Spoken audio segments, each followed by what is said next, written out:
Today we're moving on to section 4.4, which is titled Trigonometric Functions of Any Angle. Basically, I think that this should be called anyway, either trigonometric functions of other circles or of any circle, because we can already find the trigonometric function of any angle. What's going to change here is we're no longer going to be dealing with the unit circle. So that's the big change.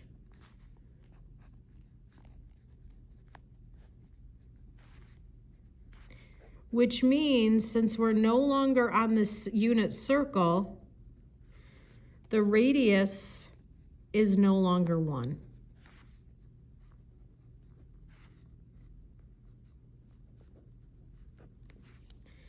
Remember, with our unit circle, our radius was always 1. What that does then is it actually kind of changes our formulas a little bit. Well, it doesn't really change our formulas. We've been using the same formula all along. I just haven't given you all of the information.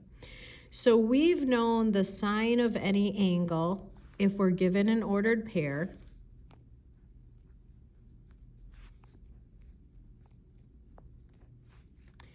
We know it to be, or have known it to be, y.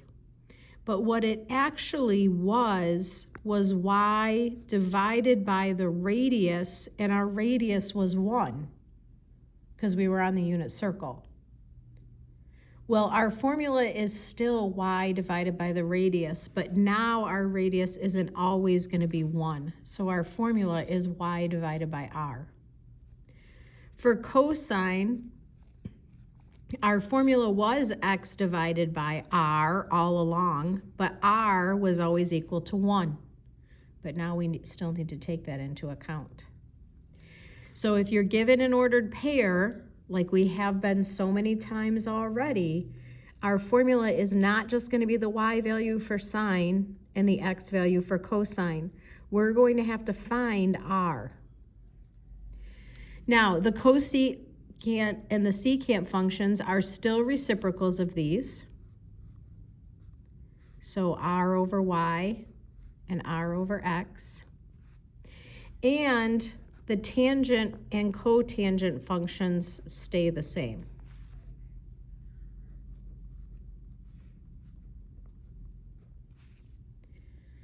So what about this r? What is this r? Well, the r, which is the radius of the circle, is equal to the formula, the square root of x squared plus y squared. The square root of x squared plus y squared. If we were to draw it on a circle here, I'm going to do the best I can making it small and still get a good enough information here. Okay, let's say we had some angle. I don't care where it goes. So here's my initial side. Here's my terminal side.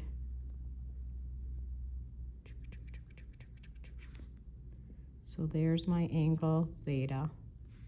Okay, and out here is the intersection point of this circle that we have and the terminal side. So that's where the x comma y comes from in our formula, like it always has. But now the radius of our circle is no longer equal to 1. Now to get to this x comma y, as you know, we travel back and up. So we have this right triangle here. Here's my x value, traveled back along the x-axis. Here's my y value, I traveled up along the y-axis.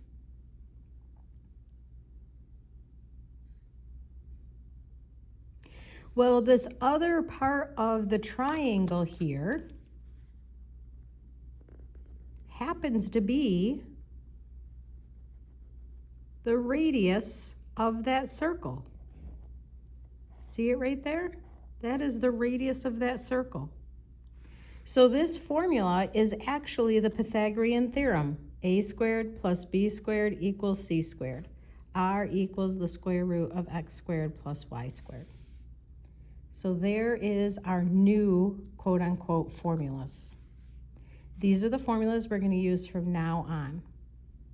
So starting today, in your assignment, you're going to be given some ordered pair.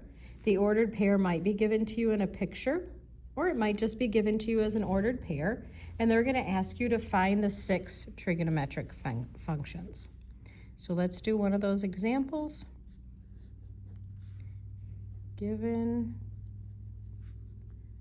let's see here, let's do -1, 2.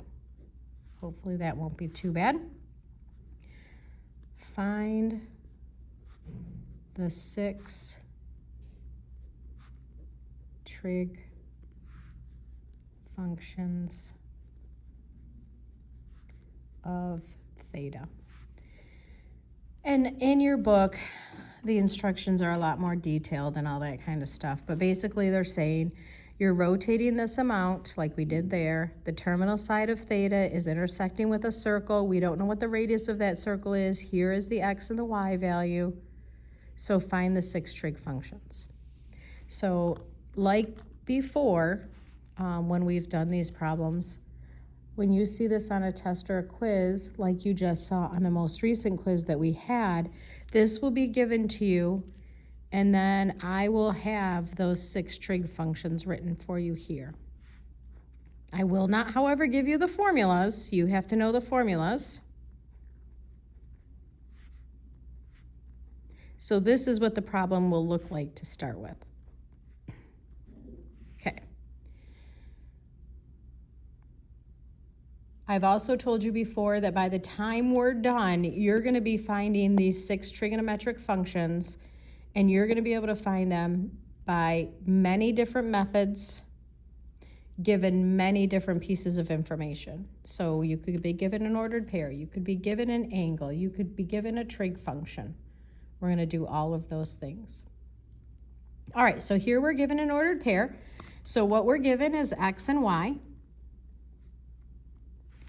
What we need is x, y, and r, because this is y over r, this is r over y, this is x over r, this is r over x, this is y over x, this is x over y. So we need x, y, and r. We were only given x and y. So what I'm going to have to do is I need to find r. Well, we have a formula for that. R is equal to the square root of x squared plus y squared. So we're going to take this x value and this y value, plug it into our formula.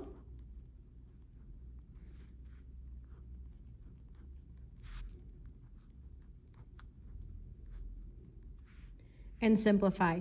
No, you cannot say, oh, look, a power of 2 and a square root. I'm just going to cancel those off.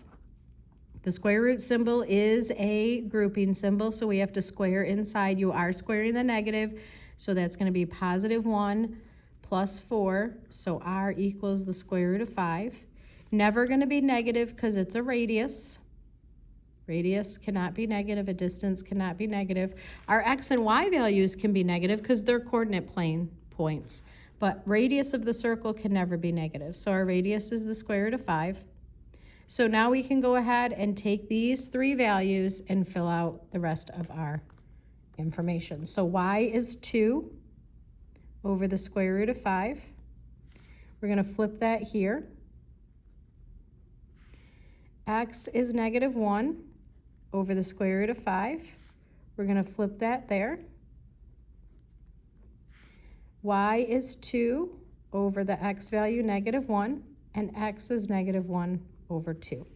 Then you're going to look at each of these and make sure they're simplified. For example, 2 over the square root of 5, we can't leave it like that. We got to rationalize that. So this becomes 2 root 5 over 5. For cosecant, this is acceptable. We're done. For secant, we're going to simplify that. We don't want to leave it divided by a -1, so we have negative square root of 5. For cotangent, we're okay. For tangent, we don't want to leave it that way, so we're going to divide that out to get -2. And then for cosine, we're going to have to rationalize that, so multiply top and bottom by the square root of 5. So we get -√5/5. This video is getting too long. This is the only example I'm doing like this. This would be like your first, I think, 4 problems in your assignment. I'm going to do a second video for the second group of problems.